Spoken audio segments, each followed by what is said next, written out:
When you think of Scotland, what is the first thing that comes in your mind? Apart from the obvious one, please comment below the first word that comes in your mind. From phenomenal castles to bagpipes music, beautiful Scottish highlines to snow covered mountains, and distilleries on pretty much every corner. Guessing which door is the right one while using the toilet. There is so much to explore that you need more than what your office gave you as holiday allowance. If your kids are going to school, that's even worse. You are bonded by the school holidays.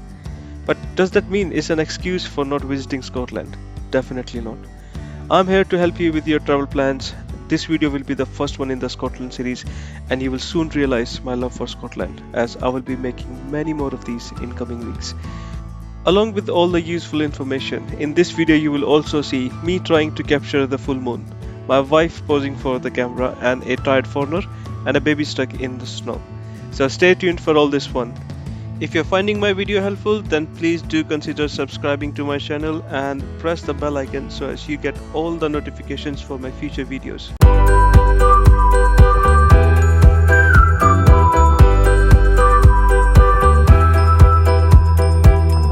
Scotland is one of the countries which forms the United Kingdom.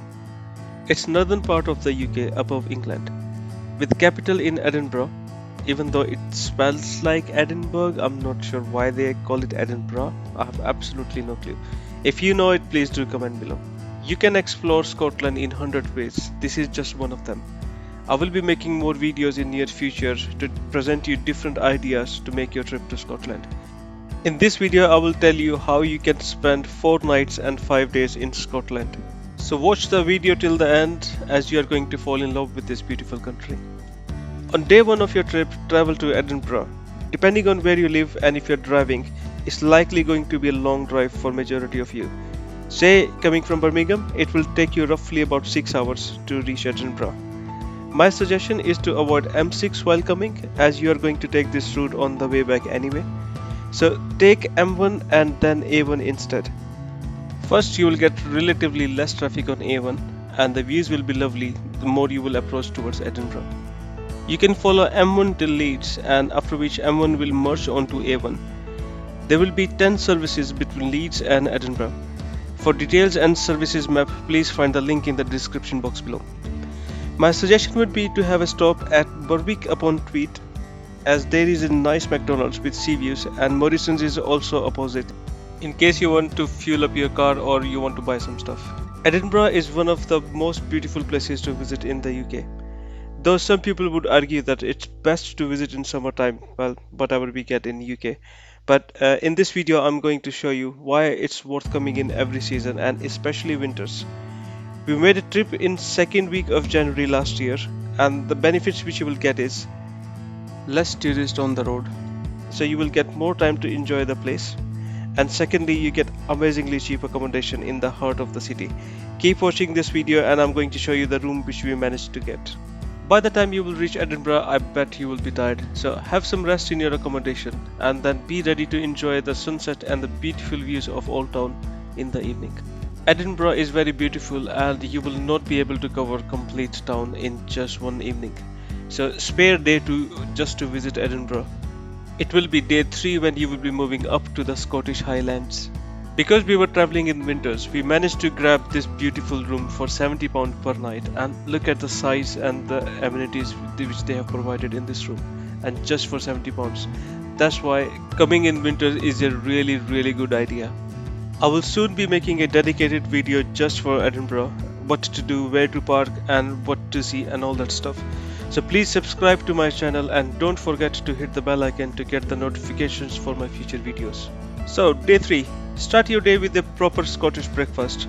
We tried this lovely cafe and food was very good. That's why it's in the recommendation.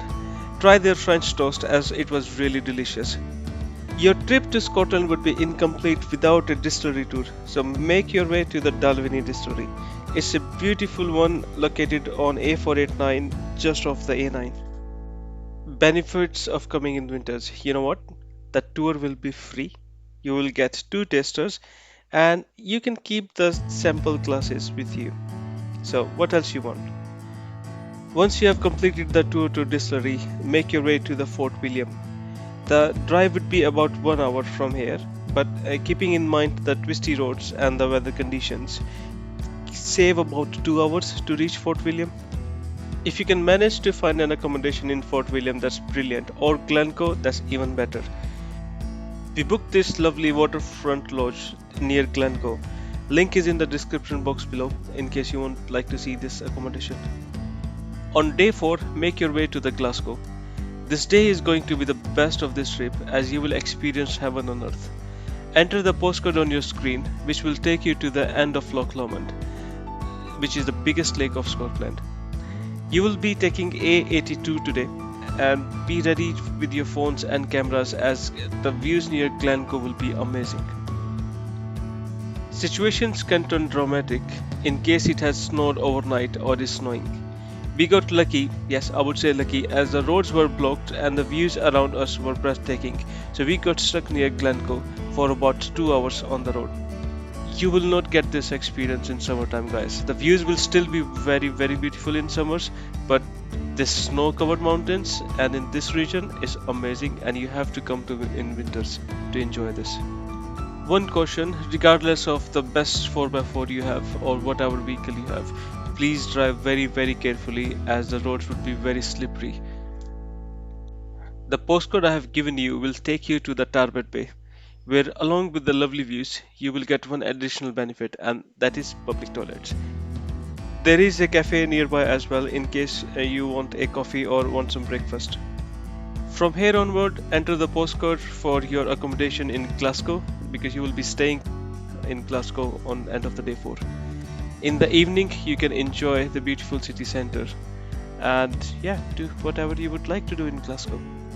Day 5. Start your morning with a strong coffee as the reality is going to hit you hard. Yes, it's time to go back home.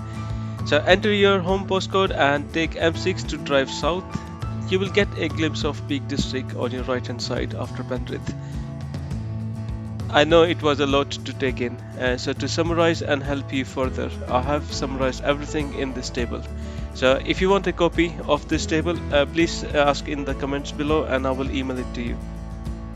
I really hope you are finding my videos helpful, and Scotland is very close to my heart and I'm so passionate about this place. There are so many ways to explore Scotland, this is just one of them. So keep watching my videos and I will be coming up with other ideas as well in near future. Please do subscribe to my channel and don't forget to press the bell icon so as you get all the notifications for my future videos. Thank you so much for watching this and giving me your love. Thank you so much.